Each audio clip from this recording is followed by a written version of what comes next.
தமிழ், மலையாளம், சமஸ்கிருதம், ஜப்பானிய மொழி, ஆங்கிலம் ஆகிய மொழிகளில் சிறந்த நிபுணத்துவமுடைய ஈழத்தின் கல்விமானார்.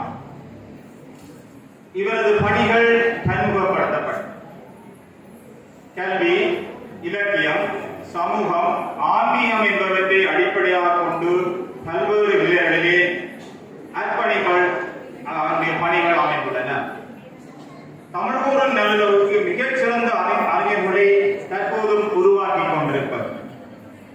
இவரது துணைவியர் கலாந்தி மனோன்மணி சண்முகதாசன் ஈழத்தின் ஒரு சிறந்த கவிமானம், தமிழறிஞருமாம். பேராசிரியருக்கு பல வழிகளிலே அவர் உதவி செய்வதோடு கருத்துரைகளும் ஒத்தாசைகளும் நல்கிறது. இவர் திருகோணமலையில் 1940ஆம் ஆண்டு மை மாதம் 2ஆம் நாள் அருணாசலம் முத்தம்மாள் தம்பதிகளுக்கு பிறந்தார்.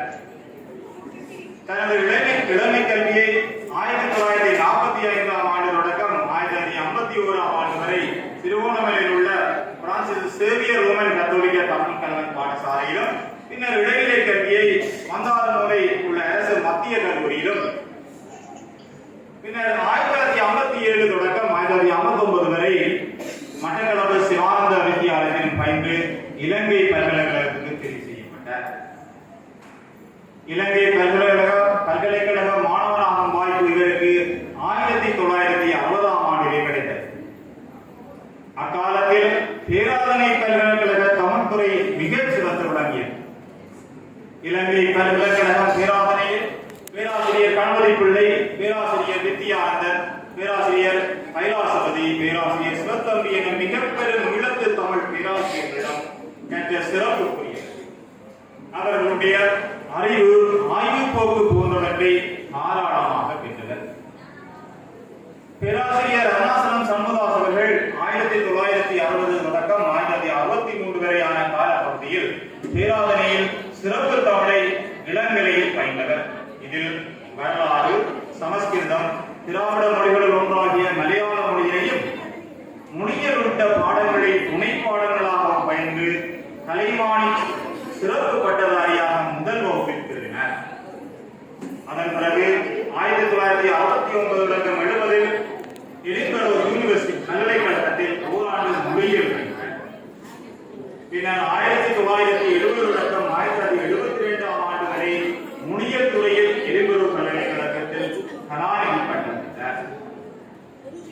இலங்கை பேச்சு தமிழில் வினை வடிவங்களில் ஒலியன்கள் என்பது இவர் தன் கலாநிதி பட்ட ஆய்வு தலைப்பாகும்.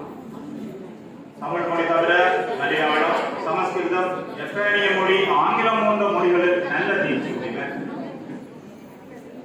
பேராசிரியருடைய பல்கலைக்கழக ஆசிரியர் பணியை நோக்குவோமானால் அவர் மரபுவழி தமிழ் கல்வியை, ஆங்கில மொழியினுடான உயர் ஆய்வு கல்வியை ஒருங்கு சேர பெற்றவர். இலக்கியங்களை கற்பிக்கின்ற போது தானும் சுவைத்து மாணவர்களையும் சுவைத்து படிக்க வைக்கும் திறனுடையவர். மாணவருக்கும் கல்விசாரா ஊழியர்களுக்கும் மிகவும் விருப்பமான எளிமையான பேராசிரியர். தம்முடைய கற்பினாலும் வாழ்க்கையினாலும் மாணவர்களை ஆளுமையை வழங்கியவர். இது சம்பந்தமாக நான் என்னுடைய சக ஆசிரியருடன் கலந்தாரையாவது சொன்னார்.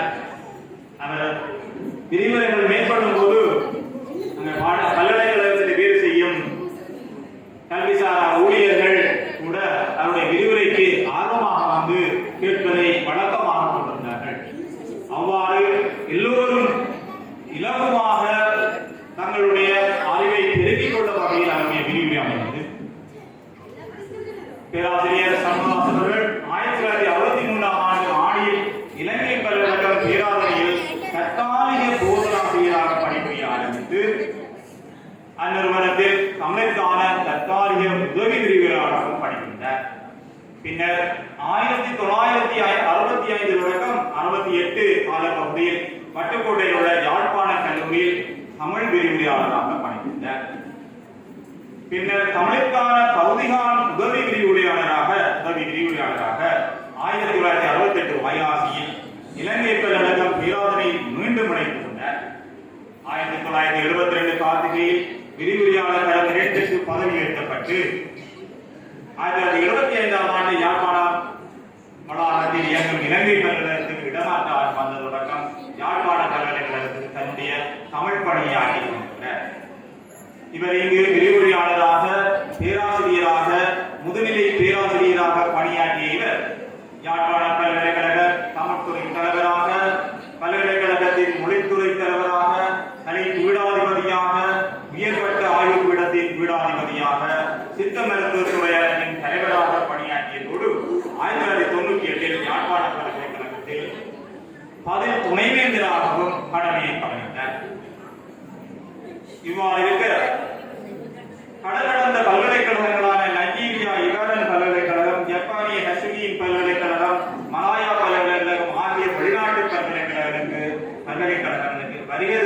வருகை பேராசிரியராகவும் பணியாற்றிய பெருமைக்குரியவர்.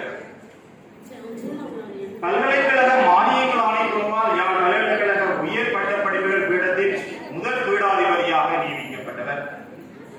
யாழ் பல்கலைக்கழக ஊடக வளங்கள் பயிற்சி நிலையத்தில் முதல் இயக்குநராகவும், சைவ வித்யா விருது சங்க தலைவராகவும் பணியாற்றியுள்ளதோடு தென்கிழக்கு பல்கலைக்கழக மொழித்துறை நிபுணத்துவ ஆலோசகராகவும் பணியாற்றியார். 2005ஆம் ஆண்டு யாழ்ப்பாண பல்கலைக்கழகத்திலிருந்து இடைப்பாறிய அதே ஆண்டு யாழ்ப்பாண பல்கலைக்கழக பேரவையினால் வாழ்நாள் தமிழ் பேராசிரியராக கௌரவிக்கப்பட்டார். 2007ஆம் ஆண்டு வரை யாழ்ப்பாண பல்கலைக்கழகத்தில் பல நிர்வாக பொறுப்புகளை கவனித்தார். பணி ஓய்வுக்கு பின்னரும் வருகை போதனாசிரியராக பேராசிரியர் யாழ்ப்பாண பல்கலைக்கழகத்தில் பணிபுரிந்துள்ளார். இலங்கையில் உள்ள